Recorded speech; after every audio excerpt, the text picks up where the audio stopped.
Oi, semangat. Semangat Memang semangat nak merdeka kot. Time ni nak pergi ride. Baru rasa bebas.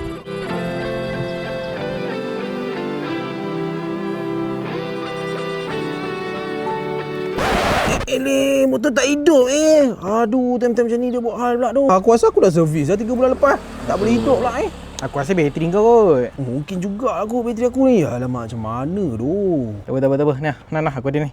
Oh, kau ada bateri Ada bateri Koyoko. Ui, mantap. Bulan kemerdekaan ni, mesti korang dah plan nak ride, jalan-jalan atau join mana-mana konvoi untuk menikmati semangat kemerdekaan tu. Tapi sebelum tu, cek dulu motor korang. Lagi-lagi bateri motor tu.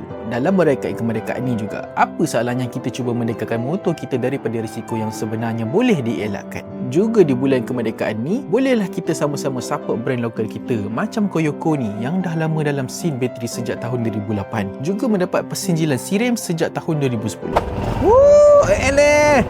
Dah boleh start tau. Okay aku gerak dulu. Jangan rempik pula oi.